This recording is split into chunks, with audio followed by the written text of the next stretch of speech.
2부 순서 들어가겠습니다. 아우, 프로그램 이름이 뭔지 금방 까먹었어. 삼변시대죠. 삼변시대. 자, 2부 삼변시대. 자, 함께 하실 분 고구려를 대표하는 백송문 변호사님. 네, 안녕하세요. 백송문 변호사입니다. 자, 신라를 대표하는 김태현 변호사님. 네, 안녕하세요. 예, 한번 또 빠져보세요. 한번 빠지고 나면 뭐 그냥 방송에서 그냥 뭐 없는 사람을 그냥 아주 그냥. 인지도가 팍팍 올라가죠. 아, 그렇죠. 예, 이름이 자꾸 두번 빠지면 아주 영원히 빠지는 거예요. 그러네. 자, 신라와 백제. 예, 절대 빠지지 않는 박지훈입니다. 예. 생명이 다할 때까지 예. 삼변시대 계속 이게 하겠습니다. 숙명이라고 받아들이는 전 거예요? 숙명입니다. 이게 숙명이라면 받아들이고 또 헤쳐나가는 것도 제 몫이라고 생각합니다. 이거는. 우병우 네. 닮았네요. 똑같이 했습니다. 예. 자, 조금 전 검찰에 출석한 우병우 전 수석, 이석수 전 특별감찰관 법정에 나와서 폭탄 발언을 쏟아냈고요. 어떻게 된 거죠? 그러니까 이석수 특별감찰관이 거의 뭐 검찰에서 했던 얘기를 거의 동일하게 한 것 같아요. 근데 예. 이제 언론 보도된 거는 지금 나와서 한 얘기가 보도가 된 건데 이제 사실 우병우석 하면 딱 떠오르는 게 이제 아들 꽃보직 논란이 하나 있었죠. 운전병. 그렇죠. 예, 코너링이 좋아서. 네, 코너링 그 요철 잘 넘고 코너링이 좋아서 뽑았다 그래서 온 국민을 한번 웃겨줬던. 예. 근데 이제 그 사건과 관련해서 본인이 이거 명백하게 특혜라고 생각한다라고 진술을 했어요. 그래서 그 당시에 왜 뽑은 거냐 이제 그 경찰 담당 이제 그 알아보니까 건강한 사람 뽑았다 이렇게 대답이 왔대요 처음에. 예. 아니 근데 우병우 수석 아들은 병원 치료도 많이 하고 입원 기록도 많은데 뭐가 건강하냐. 그러니까 이제 당황을 했나 봐요. 그러다가 결국 외압을 받았다는 취지로 답을 들었는데 그대로 이제 뭐 진술을 하지 않고 그래서 결국 그 사건은 유야무야 넘어가 버렸다. 근데 본인이 생각이 그건 명백히 특혜였다는 거 하나. 그다음에 또 하나는 작년에 이제 특별감찰관실에서 이제 우병우석의 가족회사 정관과 관련해서 이제 감찰이 들어가기 시작하니까 민정수석실에서 연락이 왔대요. 왜 하느냐 도대체 이거를. 그럼에도 불구하고 계속 감찰을 진행하니까 드디어 이제 우병우석이 직접 전화를 한 거예요. 형 왜 그래? 이 둘이 친하거든요.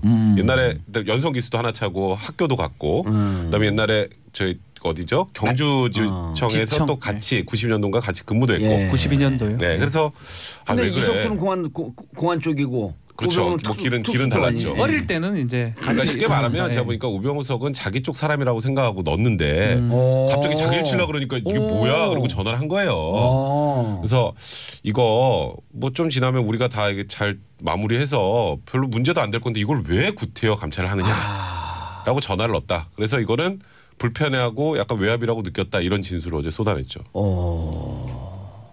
그래서 오늘 포토라인에서 한 얘기 좀 소개해 주세요. 이게 제가 금방 말씀했는데요. 이게 제 숙명이라면 받아들이고 또 헤쳐나가는 것도 제 몫이라고 생각한다. 그러니까 이게 좀 글쎄요. 그 얘기도 있네요. 지난 1년 사이에 포토라인에 4번째 섰다. 4번째 섰는데 그 생략이 있어요. 다 빠져나갔다. 영장 다 기각시켰다. 뭐 이런 게 생략이 돼 있는 것 같고 숙명이란 받아들이겠다 하고 헤쳐나가겠다라고 하는데 글쎄 저는 이 말보다는 그냥 미안하다는 말을 하는 게 맞지 않나. 오히려 그냥 정답 있잖아요. 진짜 미안하다는 얘기 하나도 안 했네. 정답. 성실히 조사 받겠습니다. 오히려 그거 하는 게 낫지. 이걸 헤쳐나가겠다. 또 한번 해보겠다. 그 말 자체가 사실 보는 국민들 하여금 예전에 작년 10월 달에 그 레이저 눈빛이라든지 그 팔짱 낀 모습이 또 상상되는 그런 상황입니다. 뭐 약간 이런 생각 아닐까 싶어요. 그러니까 그 전에 있었던 우병우 전 수석은 뭐 눈빛 뭐 레이저 눈빛 쏘긴 했지만 어쨌든 원론적인 대답들을 했어요. 그냥 조사 받고 오겠습니다. 이런 식의 아무 논평을 할 수 없는 그 원론적인. 근데 지금 저 얘기 제 숙명이라고 받아들이고 헤쳐나가고 제 몫이라고 생각했다는 거는 약간 본인 입장에서 약간의 자신감도 있고 약간의 짜증도 좀 붙어 있고 그러니까 본인이 하고 싶은 얘기 지금 처음 한 거나 마찬가지거든요. 그래야 너희 약간 아주 나쁘게 생각하면 너희들 할 때 하고 싶으면 해봐. 나는 끝까지 갈 거야. 이거는 정치 탄압이야라는 얘기를 하고 싶은 것 같아요. 그러니까 아마 그런 생각도 좀 하는 것 같아요. 그러니까 지금 본인한테 상황을 안 좋게 돌아가긴 하지만 예를 들면 지난주에 전병헌 전속 영장 기각되고 김관진 그다음 임관빈 그 두 분 다 두 사람 다 구속적분이 풀려나지 않았습니까? 그러면서 이제 적폐청산 이 수사에 대해서 검찰의 영장 청구에서 법으로 좀 제동을 거는 거다라는 관측은 있었어요. 실제가 그런지 아닌지 모르겠으나 아니냐. 아마 이제 우병우 전 수석 입장에서 보면 법원의 기류가 조금 바뀌는 건 아닐까? 그렇다면 이번에는 나도 또 빠져나갈 수 있을 거야. 기류가 좀 바뀌니 이제는 내 얘기를 해도 되겠다라고 하고 저렇게 좀 강한 톤의 얘기를 한 것 아닌가라는 이제 관측은 가능한 거고. 그리고 앞서 이제 백성문 변호사 얘기한 거에서 한 번 더 붙이면 이 우병우 전 수석과 이석수 감찰관 있잖아요. 아, 형 이거 너무하는 거 아니야? 거기까지는 할 수 있습니다. 전 그것까지 비난하고 싶지 않아요. 예를 들면 박주민 변호사가 저랑 친한데 제가 박주민 변호사 감찰했다고 합시다. 전화해서 형님 뭐합니까? 그것까지 형 너무한 거 아닙니까? 저까지 하면 왜 합니까? 예, 이거는까지 저는 그러지 않겠습니다. 그러니까 근데 이거 그러니까 뭐 이렇게 근데 이것까지는 저는 한국사에서 할 수 있다고 봐요. 예? 전화 정도는. 근데 문제는 그러고 이석수 감찰 계속 했다는 거 아니겠습니까? 근데 지금 그 이후에 거기서 전화로 형님 하고 항의하는 게 끝난 게 아니라 국정을 동원해서 사찰을 했다는 의혹이 있잖아요. 그렇죠. 그게 문제인 거죠. 그러니까 정확히 얘기하면 전화한 죄가 아니라 그건 가십거리고 국정을 동원해서 사찰한 그 부분인 건데 지금 추명호 전 국장 그다음에 누구죠? 최윤수 2차장까지 지금 조사를 받고 있기 때문에 그리고 나서 우병우 전 수석을 소환한 거니까 그 부분에 대해서 우병우 전 수석이 지시를 내린 혐의를 증거를 검찰이 가지고 있는 것 아니겠나라는 이제 관측은 가능한 건데 실제로는 두고 봐야죠. 추명호가 그런데 세 분이 이렇게 똑같은 평가를 내렸는데 김태현 변호사 평가가 제일 가슴에 오고 찰져요. 같은 진영이니까 잘 이해하는 것 같아요. 이유는 그거군요. 약간 눈물도 보이면서 아니 근데 우병우 할 때는 약간 또 레이저 사이 약간 나도 머리 좀 한 머리 하는데 경쟁심도 좀 있고. 대학교 동문입니다. 이 기회 하나 보내버리지 아예 우리 진영이. 대학교 동문이에요. 동문 선배들이요 다. 그리고 잘 이해하죠. 이 기회 보내버리면 우병우가 공천자 갈 자리 내가 가지 않을까?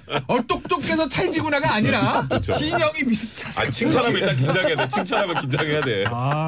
그리고 이번에 지금 우병우 석이 오늘 뭐 저렇게 비장한 각오를 내비치면서 들어갔지만 일단 오늘 이제 얘기가 나오는 건 최윤수 2차장이 검찰에서 좀 많은 걸 또 얘기를 했더라고요. 최윤수 2차장이 뭐라 그랬냐면 이제 계속 문제가 됐던 게 이제 추명호 국장이 이제 국정원장 거치지 않고 우병우 석에 직보하고 그 이제 뭐 사실 국정을 통해서 이제 사찰한 거나 마찬가지인 상황이었지 않습니까? 근데 최윤수 2차장이 나 직보하는 거 알았어요. 이렇게 얘기했어요. 네, 추명호 국장이 우병우 석에게 직보하는 거 알고 있었습니다. 그 얘기를 했어요? 네, 그 얘기 했어요. 알고 있었는데 그냥 알기만 했지 관여는 안 했습니다. 본인은. 나는 무죄다. 그러니까 쟤는 유죄다. 저 둘이 하는 건 내가 알고 있었는데 뭐 제가 거기에 대고 별다른 토를 단지 않았습니다. 약간 이런 취지로. 하지 말라고 그럴 수도 없고. 그렇죠. 그냥 그래서 그런가 보다라고만 하고 있었다 정도까지. 그러니까 근데 지금 검찰은 사실 최윤수 2차장도 영장을 칠까 말까 고민하고 있거든요. 그러니까 본인도 살 길을 찾는 것 같아요. 근데 이제 그렇게 본인이 살 길을 찾으면서 했던 진술들이 우병우 석한테는 굉장히 또 불리한 진술로 이제 갈 수밖에 없는 거죠. 그것도 오늘 우리가 일부에서도 얘기했지만 국정원의 속성이라고 하는 게 속죄한 카드를 언제든지 쓸 수 있는. 속죄한 카드. 속죄한 카드. 근데 좀 조금 녹록치 않은 부분들이 있습니다. 이게 우병우 수석 재판받고 나오는 도중에 그 직후에 압수수색하고 이런 모습들이 보였었거든요. 휴대폰 같은 거. 그건 약간의 쇼맨십 같아요. 검찰에.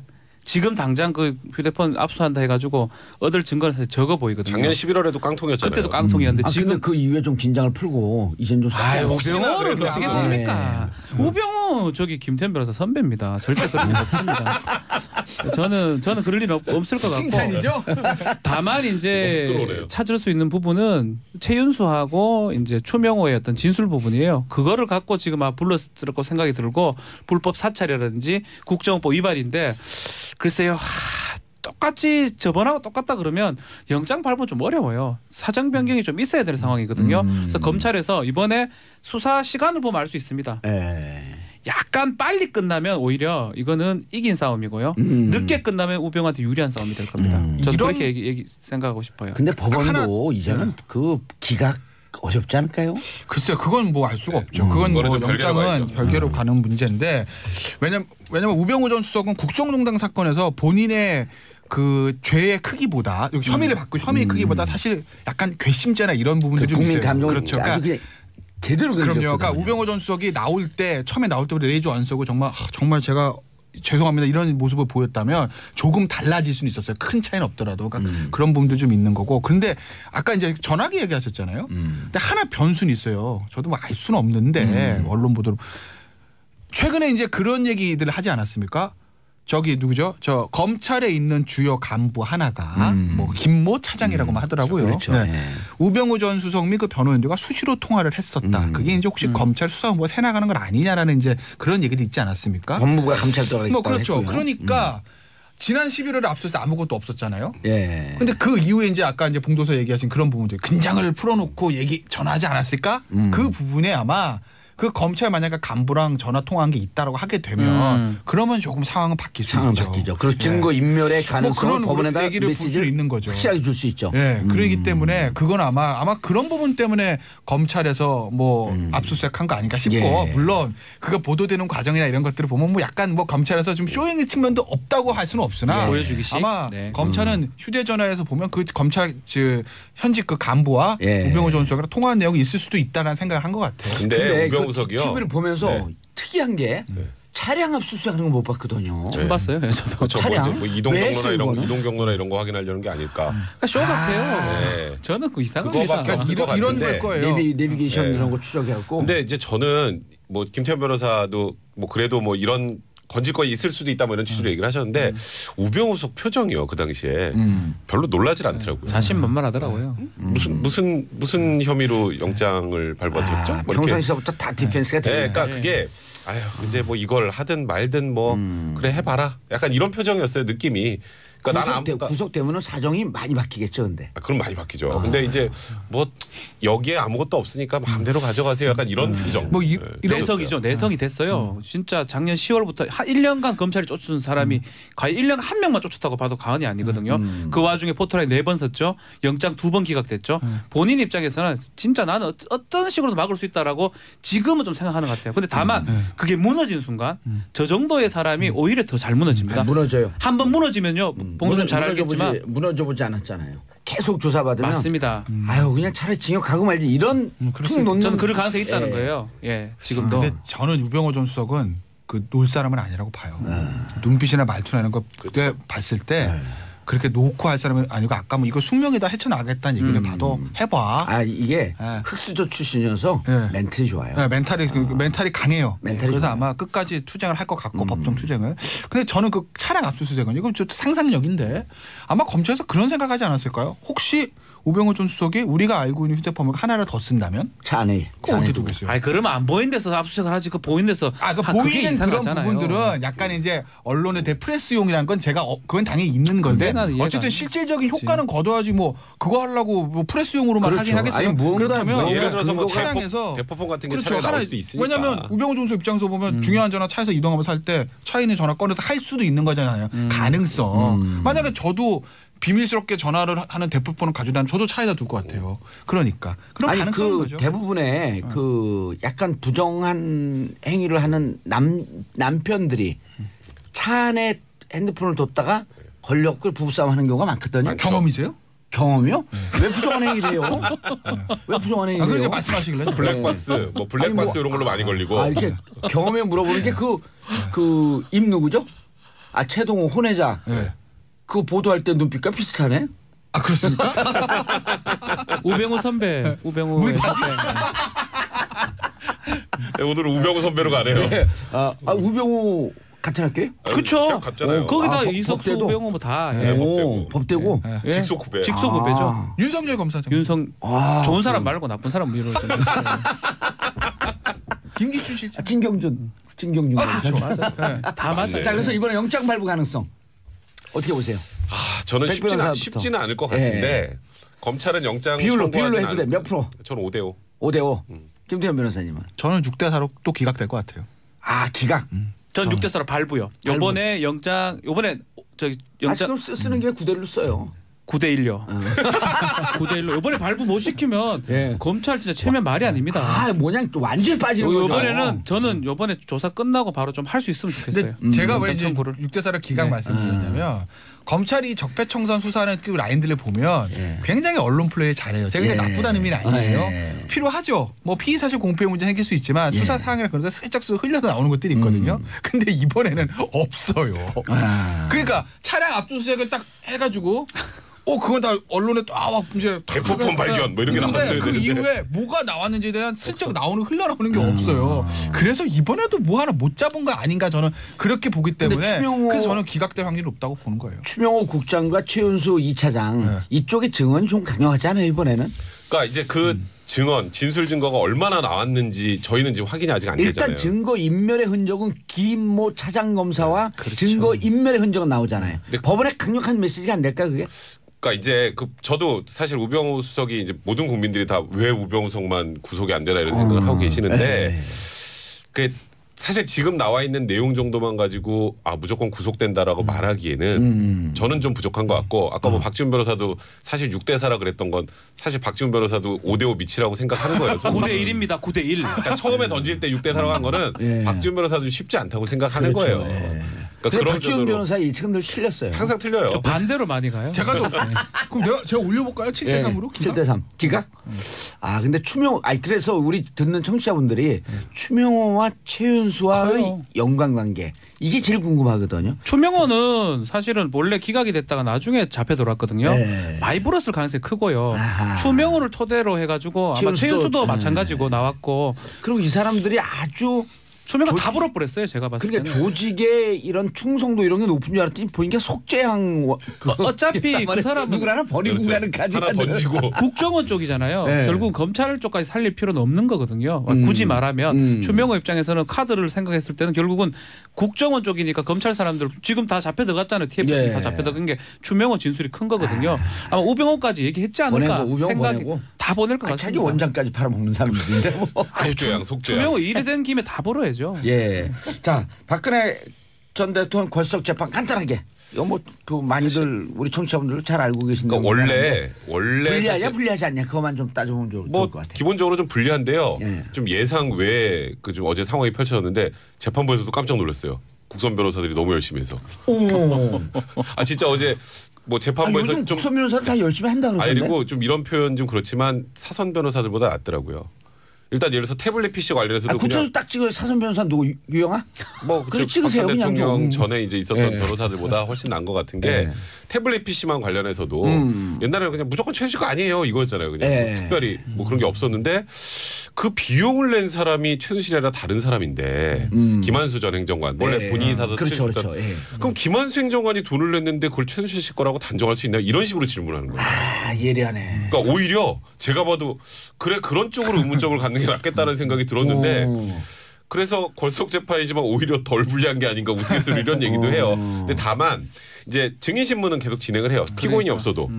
증인신문을 하는데 이 대답을 박 전 대통령의 뜻을 들어서 뭔가 해야 되는데 그게 아니라 기록만 보고 질문해야 된다는 거. 이제 그게 사실 어찌 보면 국선 변호인의 좀 한계이기도 하고요. 어차피 지금 박 전 대통령 이제껏 와서 뭐 한마디도 안 하고 가만히 있다 그럼 낙서하고 뭐 이러다가 말 한마디 하고 그때부터 걸석을 지금 되는 상황 아니겠습니까? 안 나오겠다라고. 그러니까 원래 있으나 마나 의미가 없었다. 뭐 그런 말을 제가 하기는 조금 그렇고 하여튼 비슷한 취지입니다.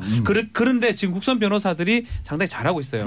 잘하고 있는데 중요한 거는 이 의뢰인 박 전 대통령의 의견을 들어야 됩니다. 그래서 제가 봤을 때 지금도 제일 좋은 방법은 인정을 하고 양형을 다투는 게 맞거든요. 그래야 뭐 무기라든지 그런 것들 막을 수가 있는데 그거를 하려면 박 전 대통령을 설득을 좀 해야 되고 여자 변호사 2명이 있어요. 안 만나주잖아요. 선임이 된 이유가 언젠가는 다 만나지 않을까 그런 생각도 들어요. 걸석 재판 자체보다는요. 저는 접견이 안 되는 것도 문제라고. 그렇죠. 접견 부분. 걸석 재판 자체는 어차피 법원에서 안 나왔어 괘씸죄 양형 더 높여 이렇게 할 수 있는 상황도 아니고 이 상황이. 그리고 재판이 다른 사건들이요. 뇌물 같은 경우도 이재용 부회장 사건이랑 연동돼 있기 때문에 걸석이라고 해서 특별히 더 좋다 나쁘다 말할 수는 없는데 문제는 이제 접견 얘기 제가 왜 말씀을 드리냐면 예를 들면 이런 거예요. 검찰이 뭐를 질문했을 때 예를 들어서 어떤 것들이 됐을 때 아닙니다까지는 할 수 있어요. 왜? 기록 보면 박 전 대통령 다 부인합니까? 그렇지. 그럼 팩트는 뭡니까?라고 했을 때 그 다음에 들어갈 말이 없다는 거죠. 들어갔을 때 모르죠. 왜? 박 전 대통령 속마음을 모르니까. 최소한 유영하 변호사는 박 대통령 속마음을 다 알고 어쨌든 박 전 대통령이 얘기하는 이 사건의 본인이 생각하는 팩트 그걸 들은 적이 있으니 그걸 가지고 적절히 변론을 녹여내면 되는데 지금 국선 변호사들은 그게 없으니까 오직 수사 기록을 보는 박 전 대통령을 부인하는 아닙니다. 사익을 취한 적 없습니다. 이거 왜 이렇게 모르거든요. 그러니 제대로 된 변론의 한계가 변론을 못하는 거죠. 예. 접견 안 하고 변론한다는 건 상상도 못하는 일이고요. 접견하는 과정에서 박 전 대통령을 설득시킬 수도 있는 거예요. 왜냐하면 논리적으로 보십시오. 기록상 이것만 인정할 수밖에 없다. 그러니까 접견을 무조건 해야 되는데 저 끝까지 저거 접견 안 한다는 거는 저는 그게 박 전 대통령 오히려 불리하다 저는 생각이 들어요. 접견해도 근데 인정 안 해요. 박 전 대통령. 설득시킬 수 있다. 아니 변호사들이 가서 논리적으로 유영하 변호사 네. 말고 일반 변호사라면 저라면 좀 설득시킬 수 있을 것 같습니다. 박근혜 전 대통령 설득할 사람 없어요. 아니 가가 논리적으로 법이 이렇고 증거가 이런데 당신 유죄입니다. 이렇게 얘기할 수 있는 거 아니겠습니까? 그랬으면 벌써 자백했을걸요. 알겠습니다. 박근혜 대통령 궐속 재판 이 정도로 끝내고요. 자, 광고 듣고 3부 순서 돌아오겠습니다. 정봉주의 정치쇼 3부 들어가겠습니다. 자, 지금 여러분들께서는 정봉주의 정치쇼 중에서 인기 순위가 가장 낮은 3변시대와 함께하고 계십니다. 자, 백성문 변호사, 박지원 변호사, 김태현 변호사님 함께하고 계십니다. 가장 낮다는 것은 우리가 좀 겸손해지려고 하는 거죠. 가장 낮은 곳에 있는 그렇지만 그냥 높은 곳을 청취자를 받드는 3변시대입니다. 예. 국정원 같았어요. 국정원 같았어요. 네네.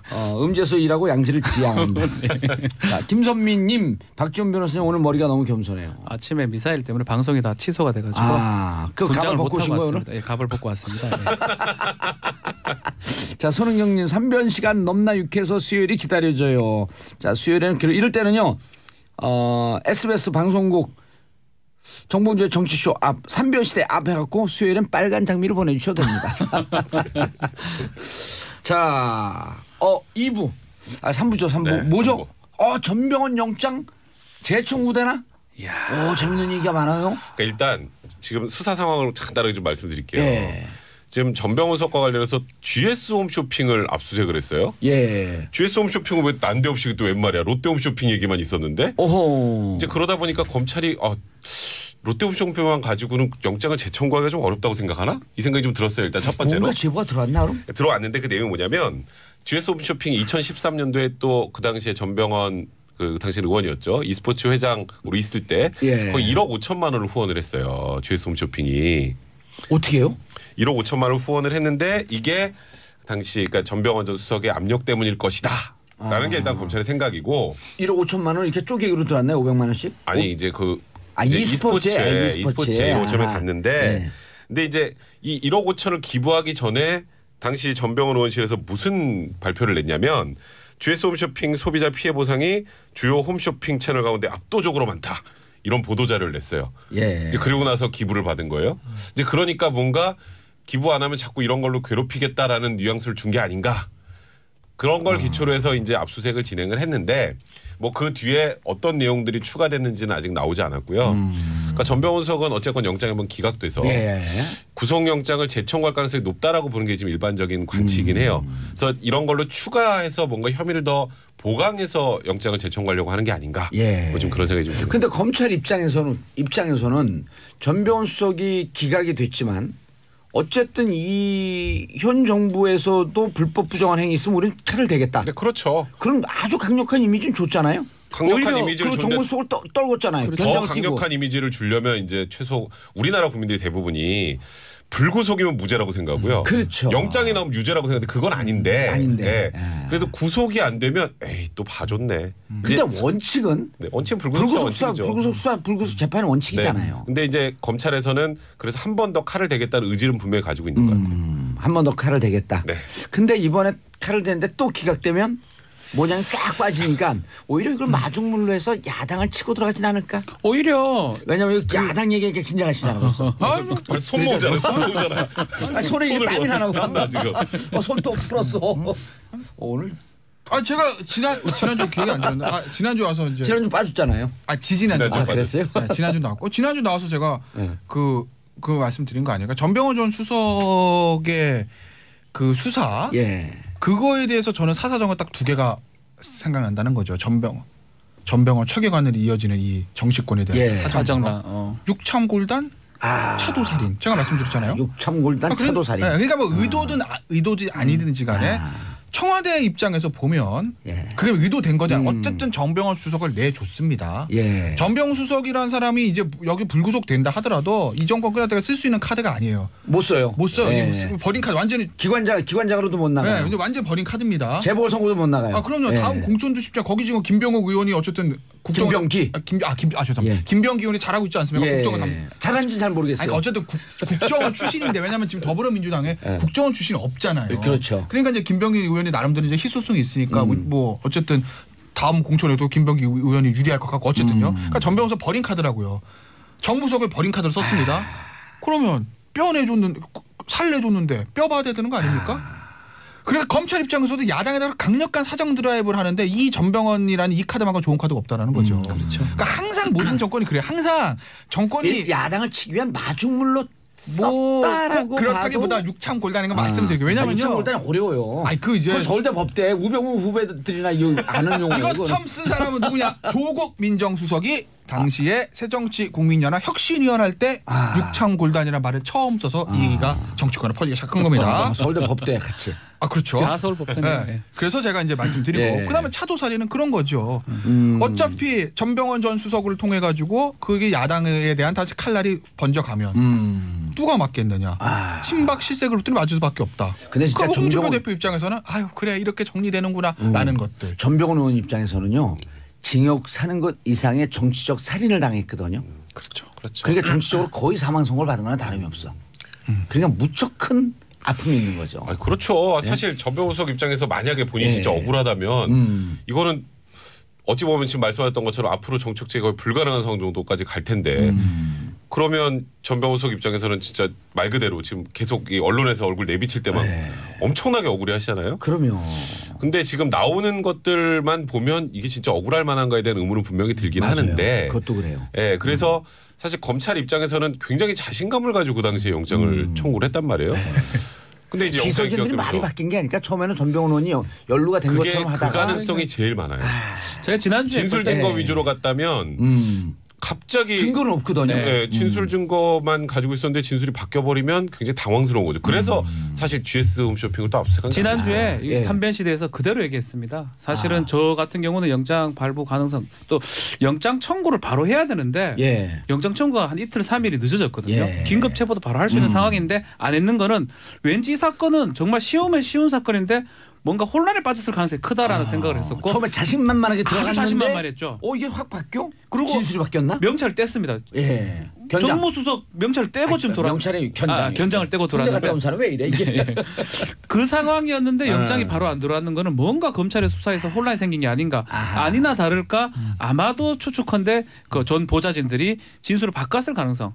홍준표 대표의 그 윤승모하고 똑같은 역할을 한 사람들이 있을 거라고 생각이 좀 듭니다. 돈을 건넸다. 그러니까 기억이 나지 않나. 내가 받았다. 내가 받았지 우리 어른은 모른다라고 했을 가능성이 있고 왜 그렇게 얘기했느냐. 검찰이 압박 수사를 했다.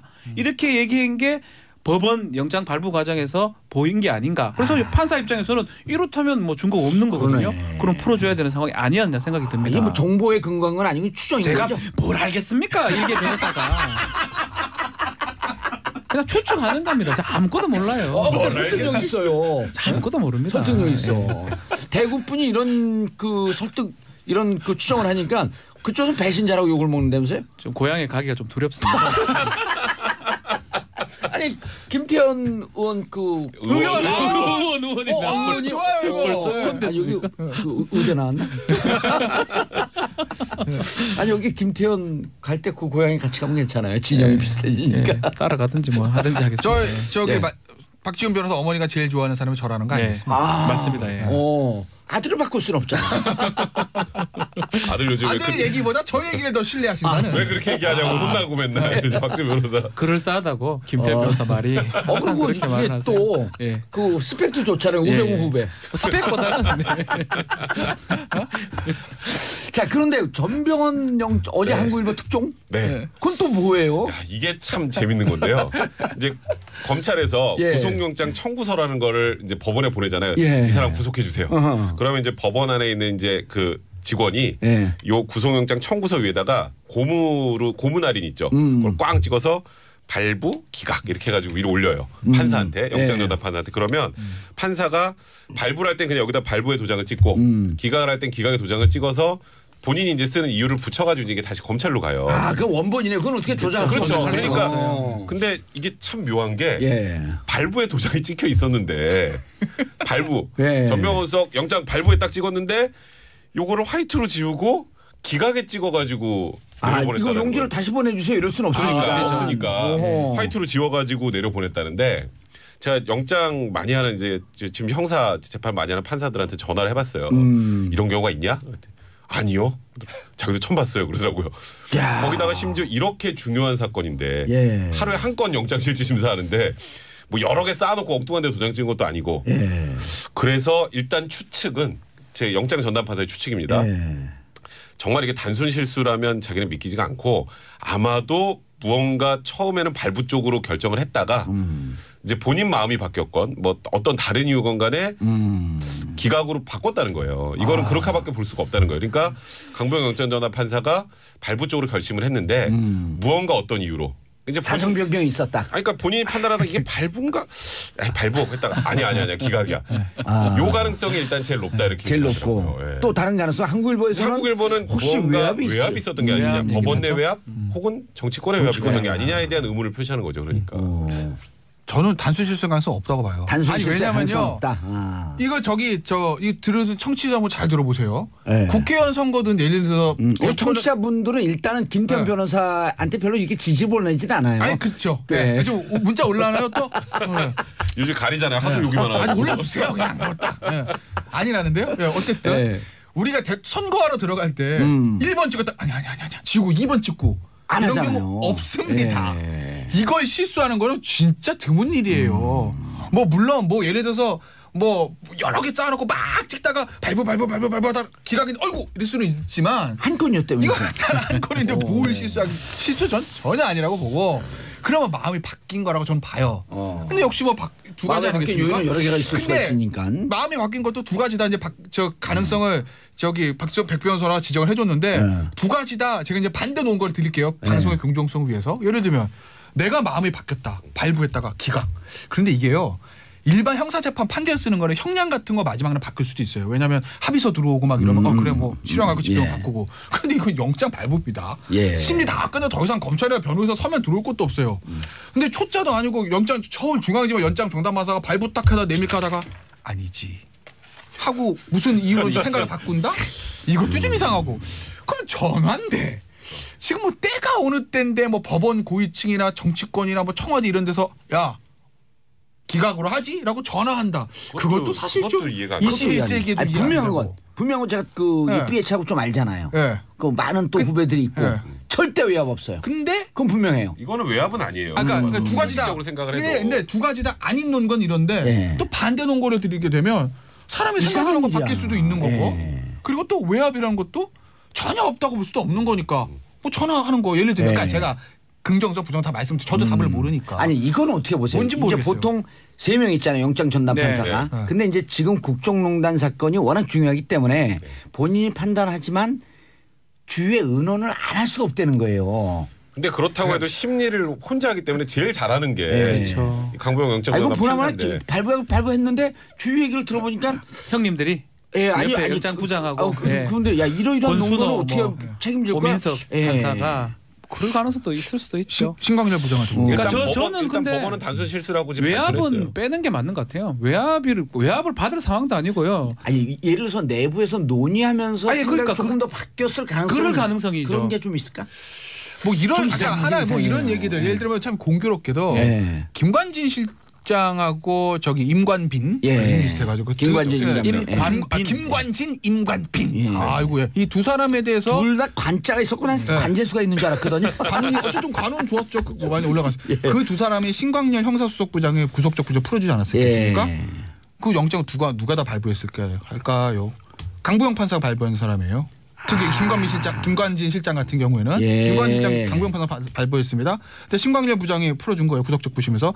만약에 우리 봉도사가 정봉주가 정병원 수사를 가정해 보시고 구속됐습니다. 표정 안 좋아지셨어요. 갑자기. 그럼 어떻게 하겠어요? 구속적 부심 칩니다. 야 강부영 판사가 발송했던 김관진 실장 영장 신광렬 부장이 구속적 부심 풀어줬는데 나도 한번 해보지 할 수 있다고요 그건. 만약 구속 당연히 했을 거예요. 아마 그런 데서 이거 구속적 부심 갔다가 또 풀리면 어떡하지? 왜냐면 두 사람 기수 차이가 엄청 나거든요. 한 10기수 차이 나니까. 여기는 13기수 차이가 신광렬 부장은 형사 수석 부장이고 수석부장 19기. 강부영 부장판사는 부장들 단독 판사니까 32기. 그냥 강부영 판사가 그런 데서 부담을 느꼈을 가능성도 있는 거고 가능성이에요. 그리고 설득력이 있네. 진영이 틀린 같은가? 예? 진영이 진영이 틀린 데도 설득력 있어요? 진짜 설득력 있네. 왜냐하면 그런 가능성도 있고 그 김관진하고 인감이라고 연동을 시키니까 좀 가능성이 아니면 제가 이제 외압이란 건 뭐 청와대에서 강 판사 없던 걸로 하지라든지 뭐 대법원장에서 이런 개념이 아니라 강판 당하고 싶나? 그러니까 그런 걸 이야기하는 게 아니라 아까 제가 그런 말씀드렸잖아요. 법원의 기류가 조금 바뀌는 건 아닌가. 너무 구속적으로 구속영장을 많이 발부했다. 검찰이 주면 다 찍어주냐? 원래 불구속사 원칙인데 그런 법원의 기류 변화 이런 것들이 알게 모르게 그러니까 구집 변화 외압이라는 건데 그런 분위기 변화를 감지한 거 아닌가 뭐 이런 가능성도 생각합니다. 근데 그게 유독 전병헌 수석 때부터 이게 적용이 됐다? 그렇게 되면 야당 쪽에서는 이거 좀 뭐 외압이 있었던 거 아니라 충분히 비판할 수 있거든요. 그래서 하나만 더 말씀드리면요. 이 강병원 어쨌든 전병헌 전 수석 영장 기각으로 가장 그래서 한숨 돌리는 사람은 저는 최경환 총리일 것 같아요. 굴이 나간다 그러는 거니까. 최경환 경제부총리 뭔가 바뀐 것 같은데 야 전병헌 수석도 안 나왔는데 나오면 완전 야당 탄압 얘기할 건데 이러지 않을까 하는 느낌? 아니 아주 제가 기발한 순간적으로 들어오는 착상인데 자작극은 아닐까 하는 생각이 듭니다. 네? 누가? 딱 찍었다가 지우고 어차피 발부 안 할 건데 기각 해놓고 일부 한번 해보는 거야. 그리고 슬쩍 흘려 이거를. 그래서 마치 외압이 있는 검찰에 넘어갔나? 그러면 저 같으면은 넘어갔어요. 몇 번씩 이거 없던 걸로 이건 없던 걸로 이거. 그러니까 근데 뭔가 이상하긴 이상해요. 저는 세 가지 경우의 수 중에 외압은 빼고요. 외압은 없었어요. 실수 아니면 마음이 바뀐 거예요. 그러니까 요 기류. 그러니까 너무 우리가 많이 발부했다. 외압을 했다가는요. 제가 판사라면 녹음해놨다가 전화 왔다 예를 들어서 녹음해놨다가 완전히 아이폰일 경우에 녹음이 안 되잖아 또. 그거는 제가 뭐 다른 휴대폰이라든지 되는데. 그런 거. 그러니까 저는 강병원 판사 이제껏 영장 발부나 기각도 보면 공정해요. 이재용은 또 발부를 했던 적도 있고요. 박근혜 전 대통령 발부했죠. 박근혜도 했죠. 그리고 뭐 주명훈은 또 기각했고. 나머지 두 명 권순하고 오민석은 합인가요? 부장이고 다 직급만 달라요. 여기는 기수가 좀 어린 제일 막내급이고. 그래서 저는 있기 때문에 저는 오히려 봉도사님 그 말처럼 얘기하는 과정에서 약간 생각이 바뀌었을 가능성이 크지 않을까 싶어요. 근데 본인이 심리했는데 그걸 얘기해서 바꿔요? 아니 그러니까 밥은 먹을 거 아닙니까 판사도. 그리고 세 명이서 같이 먹는다 그러면 은근슬쩍 이거 어떻게 좀 의문 있지 않습니까? 무슨 밥을 먹어요? 새벽에 나왔는데 영장이 간식은 먹을 거 아닙니까? 무슨 밥을 먹어요? 사발면 먹던 거 같더만 그때. 우리 사발 먼저 먹으면서 얘기 좀 하자. 어떡하지? 중요한 사건이니까. 잡을까 이런다고요? 중요한 사건이. 그러니까 굳이 뭉개고 새로 찍었는 거 우리가 설명을 하자면 그렇다는 게 거죠. 있잖아. 이런 게 밤에 감정이 쫙 해요. 그러니까 12시 전에 딱 보니까 이건 발부야. 딱 찍었어. 근데 새벽 때문에 사람에 대한 연민의 밤에 센치해갖고 딱 연애 편지 쓰고 아침에 보면 너무 창피하잖아 이게. 그러니까 막 찢어버리거든. 그러니까 새벽 3시에 보니까 이건 아닌 것 같은데. 진짜 모르겠어요. 정말 뭐 알다가도 모르네. 확실한 거는 마음의 결정을 내리고 찍고 그다음에 이유를 쓴대요. 발부건 기각이건. 왜냐하면 여기에 도장만 찍어서 보내는 게 아니라 왜 여기다 도장 찍었는지 설명해서 보내는 거잖아요. 이유는 별게 없으니까 사실 영장은. 그러니까 참 이해가 안 되는 거예요. 미스테리입니다. 미스테리. 2015년도에 동국장의 장세주 회장이 횡령, 배임, 상습 도박이었는데 그때도 파이트. 그때 똑같았어요 이거랑. 그리고 재청구를 해가지고 결국은 영장이 청구된 사례가 이래서 있습니다. 얘기가 나오는 거예요. 왜 지금도 어쨌든 시세 중에 한 사람 정무원 정무수석 그때는 또 재벌 장세주. 그때 몇 년도죠? 2015년으로 제가 알고 있습니다. 2015년. 이때는 이게 솔직히 우리끼리 지금 얘기지만 외압이 번질하게 들어가고 그럴 때 아니에요. 그 정권에서 그랬잖아요. 잘 알잖아. 얘기해 보세요. 저요? 좀 모르죠. 근데 재밌는 거는 제 기억에 그 당시에 장세주 종국재감 회장의 영장 기각됐을 때 담당 부장이 당시에 중앙지법 공정조세 형사부의 한동훈 부장이었거든요. 한동훈 부장이요? 네, 그 당시에 한동훈 지금 특검. 네. 그래서 한동훈 부장 그 당시에 뭐 굉장히 막 반발하는 그런 멘트도 나오고 했던 걸 기억이 나는데 이번에 전병헌 전 수석이 특수일부잖아요. 거기 담당한 3차장도 한동훈 차장이에요. 그냥 3차장이 한동훈 차장인데. 네. 그 산하에 있는 거죠. 엑스파일 얘기하는 것도 아니고. 뭐 그렇다고 해서 뭐 그냥 얘기한 거예요. 그렇죠. 아니 그러니까 이상한 사건은 이상한 사건. 이상한 사건이 미스테리한 일이에요. 이상한 사건이라고 덮어놓으면 안 돼요. 이상한 시대가 있을 이유가 없는 거죠. 이상하죠. 예. 근데 어쨌든 지금 검찰은 강하게 반발하는 것 같긴 해요. 내부 기류가. 그러니까 GS까지 확 치고 들어가면서 확 벌리겠다는 거거든요. 이거를 또 언론에 흘린 것도 검찰이 아닌가 뭐 제 생각입니다. 이것도 그렇죠. 이거 뭐 영장 누가 받았어요. 이게 법원에 갔다가 법원에서 검찰로 오니까 법원에는 없어요. 이게. 그렇죠. 흘릴 수 있는 건 검찰밖에 없어. 그럼 검찰에서 흘린 거네. 그렇죠. 이거 지금 뭐야? 그러니까 법원으로 갔다가 검찰로 다시 왔으면 이게 갖고 있으면 검찰이 흘린 거죠. 예, 그렇죠. 알겠습니다. 그래서 연관이 되는 연관 검색어 최경환 네. 떴어요. 드디어 나오신답니다. 이제 왜? 다음 달 5일. 이제는 이제 발부가 안 될 가능성 아까 얘기했던. 근데 그거보다 최경환 의원 같은 경우는 갈 곳이 없어요. 그러니까 예를 들어서 출국 정지됐나요? 일단 당에서도 사실상 버림받았죠. 거기까지는 알아서 하시고. 그 다음 거 우리 뭐 예를 들어서 검찰 뭐 법무부 아니면 이런 특검이나 합시다. 약간 이런 쪽이잖아요. 이런 건 아니까 검찰에서 싸게 갑시다. 싸게 갑시다. 뭐 싸게 뭐 그럴 수 있는데 최경환 의원이 이제 처음에 강력 반발하면서 이건 난 이런 거 수사에 응할 수 없다고 잠적해서 넣었잖아요. 그 동대구에서 뭐 탈북하겠다고 막 이러고 그랬는데 이제 그럼 이제 검찰이 또 안 나오면 뭐 그럼 뭐 우리 체포해야 될 것 같아요. 긴급 체포해야 될 것 같아요. 이게 나는데 이제 일단 의원이기 때문에 불체포 특권 있잖아요. 불체포 특권이 있는데 이게 딱 예를 들어서 체포 동의안을 이제 국회 보냈다고 생각해 보세요. 지금 더불어민주당은 전원 찬성, 체포 찬성이죠. 국민의당 전원 찬성. 제가 보기에 바른정당도 전원 찬성. 자유한국당도 제가 보기에 절반 이상 찬성이에요. 그리고 그걸 또 이거를 방탄을 할 게 없어요. 방탄이고. 아니 체포 동의서 받아본 정두원 의원이 나와서 얘기를 하더라고요. 이건 100% 된다. 네, 그렇죠. 거기다가 옛날에는 72시간을 버티면 없어졌다가 다시 재상정이 되는데 그 국회법도 바뀌었잖아요.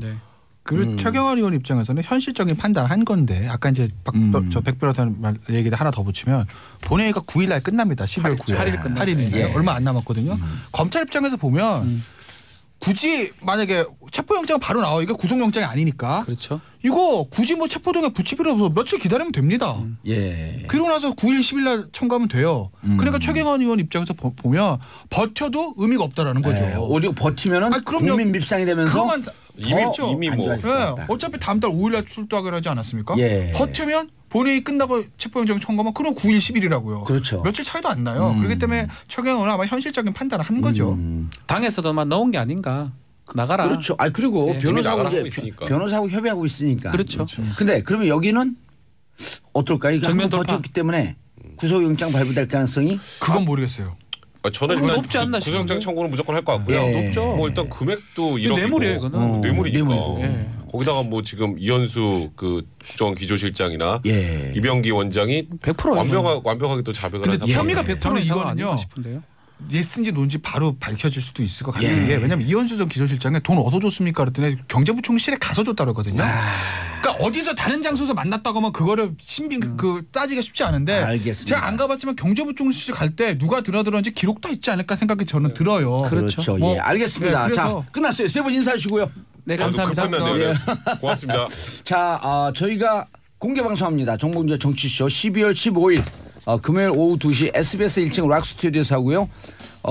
신청 샵 1035 짧은 문자 50원 긴 문자 100원 신청 사연과 함께 보내주시면 당첨된 분들의 개별 연락드립니다. 자 지금 폭주하고 있기 때문에 샵 1035 금요일 15일 오후 2시입니다. 자 저는 광고 듣고 4부